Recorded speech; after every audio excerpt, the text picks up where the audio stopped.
Gembok Suro sering dianggap penuh misteri dan hal mistis. Namun, benarkah demikian? Ataukah ini adalah warisan budaya yang syarat makna? Kalau sepengetahuan saya ya, yang berdasarkan arsip di perpustakaan, sebenarnya ceritanya dari awal tahun 70-an itu ada keinginan atau mungkin waktu itu presiden keduanya Pak Soeharto itu ingin gimana caranya untuk sama-sama bisa mengembangkan Indonesia ini. Nah, akhirnya waktu itu di Keraton Kasunanan dibikinlah, sebenarnya di Kasunanan sudah ada untuk kira pusaka itu, cuman keliling beteng tapi tidak sampai keluar. Yang sekarang kan, nah di Keraton itu setelah dia menghentikan seperti itu, dari Kasunanan bikin kira sampai keluar dengan mendoakan keadaan istilahnya sama-sama untuk Indonesia. Nah, kalau di Puro sendiri dimulai di tahun 1975 kalau yang keluar benteng itu kalau berdasarkan di arsip itu berarti di era kepemimpinan Mangkunegoro ke-8 sampai sekarang. Jadi seperti yang tahun ini dimulainya tahun 1975. Kalau yang di tadi itu ya, jadi karena banyak kalau orang Jawa itu bilangnya aja bentuk prihatin ya, jadi masih banyak kegiatan yang tadi awalnya untuk mungkin mendoakan keselamatan negaranya semua, kemudian keluarga besarnya. Di Puro sendiri juga kegiatan satu Suro itu juga kita ada bagi nasi berkah juga. Kemudian ada pembagian udik-udik itu ada yang uang logam, ada bunganya juga, itu nanti juga disimpan waktu sebelum masuk lagi ke Puro ini. Yang Jumeneng yang adipatinya hajinya di sini biasanya dari itu. Dan juga semeti itu juga intinya kita kembali mungkin setahun yang lalu kita ngapain aja, yang belum terlaksana apa aja. Kayak kalau mungkin dia ada rekoleksi itu ya, jadi kayak ke belakang seperti apa, ke depannya pengen seperti apa lebih baik, kita berharap di situ berdoa bareng-bareng lihat. Sebagai kerabat ada pastinya seperti saya sendiri ya, itu sudah mengalami beberapa kali era, jadi mulai dari era Mangkunegoro ke-8 saya masih kecil sekali waktu itu, cuman mungkin ikut pengennya waktu kecil kan nggak bisa dianu ya. Akhirnya setelah remaja kita mulai paham, di era 9 itu pernah ikut sebagai peserta kirap. Jadi kirap itu nanti ada beberapa barisan, jadi barisan yang pertama 2 sampai ke 5 mungkin ya. Nah, nanti kita di posisi yang mana ikut yang urutan keberapa. Itu era remaja ya. Nah, setelah saya menginjak mungkin akhir 2017 ya, itu ke 9 dawuh ke saya untuk bisa mulai ngambil pusaka itu yang membawa pusaka. Membawa pusaka itu bisa ada 2, ada yang di depan karena kan pusakanya panjang ya, ada yang pegang di depan, ada yang di belakang. Nah, kalau untuk usia yang masih agak muda biasanya belum yang di depan, kita harus yang belajar dulu dari yang belakang yang masih second line kalau istilahnya. Karena ada beberapa yang memang panjang banget ya, jadi harus 2 orang.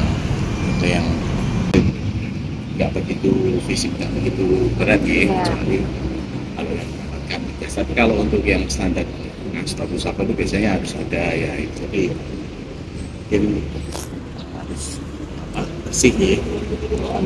Kalau kan harus mandi keramas semuanya, harus bersih kalau mau lagi acara. Lihat yang kelihatan aja ya. Jadi saya jadi kalau ini nanti biasanya dipisah jadi 5 atau 6 kelompok. Jadi tergantung daunnya beliau mau yang dikeluarkan berapa pusaka. Jadi mungkin tiap tahun itu berbeda-beda. Tapi mungkin juga sama Dan komposisinya juga biasanya beberapa pusaka dulu, baru yang terakhir yang joli yang ditandu gitu. Ya. Jadi karena setelah kirap itu nanti kita sebelum masuk ke jam 1 itu kan kita juga ada semedi. Jadi semedi itu kayak di pendopo itu kan ada dalam ageng. Kalau di semua rumah Jawa itu kan pasti ada istilahnya punjer ya kan, punjer itu bahasa Indonesia. Tempat paling sakral atau semua kan pasti ada ya. Itu nanti di situ harus menggunakan pakaian adat komplit. Jadi jam 12 dimulai sampai jam 1 malam. Jadi benar-benar pas pergantian jam itu tidak boleh ada cahaya sama sekali. Terus semua juga harus silent. Terus menunggukan istrinya Mios. Semedi dimulai, semua dimatikan lampu, pintu ditutup, berdoa semuanya 1 jam, disitu dinyalain, selesai dan pusakanya juga akan dikembalikan lagi. Jadi nanti juga melewati semua peserta itu, istilahnya kalau di Jawa itu ada ngalah berkahi. Jadi biar berkahnya karena pusaka-pusaka yang di ini juga dulu bagian dari perjuangan untuk mendirikan pura ini. Karena yang beredar di luar itu ya, buat film-film itu kan pasti ada dari horor. Dalam satu suro banyak yang seperti wingit atau mungkin banyak yang terlalu dibikin mistis. Tapi sebenarnya kalau di saya sendiri mengalami di sini bahwa malam itu secara spiritual adalah di saat kita untuk gimana kita kembali merasakan apa ini kita mau apa ke depan, prihatinnya seperti apa yang sudah terlaksana kita syukuri, apa yang belum kita perjuangkan. Kalau dari kita memang lama ini memang harus ada edukasi juga ya tadi. Kalau sekarang sangat-sangat membantu sekali, jangan terlalu banyak suara, kemudian selfie dan lain-lain kan sekarang sangat mengganggu waktu acara seperti itu. Kalau dulu kan belum ada selfie, belum ada ya. Jadi memang dulu kalau memang sudah melihat itu situasi akan hening. Jadi kalau yang sudah paham pasti akan sudah tahu tidak boleh teriak-teriak, tidak boleh manggil-manggil. Walaupun masih ada yang manggil ya, mungkin manggil ya tadi berarti tergantung siapa yang ada di kirap itu. Mungkin ada sederek dalam yang memang banyak orang kenal, terus kemudian mungkin ada beberapa, kalau kita lihat mungkin ada artis, ada beberapa orang kan mungkin habis itu manggil lah. Sebenarnya itu juga mengganggu proses selama proses itu ya. Mencakup semuanya ya, tergantung kita mau membawa kemana tadi ya. Ya dari sisi pertama tadi apa? Sakral ya, sakral. Pasti karena kita niatnya prihatin bareng-bareng itu pasti kan aura yang dipancarkan juga akan berbeda dengan kalau kita niatnya mau senang-senang bareng. Nah itu yang pasti bisa merasakan nanti pasti juga akan kalau kita memancarkan frekuensi yang selaras itu pasti akan menjadi satu kekuatan yang sakral ya.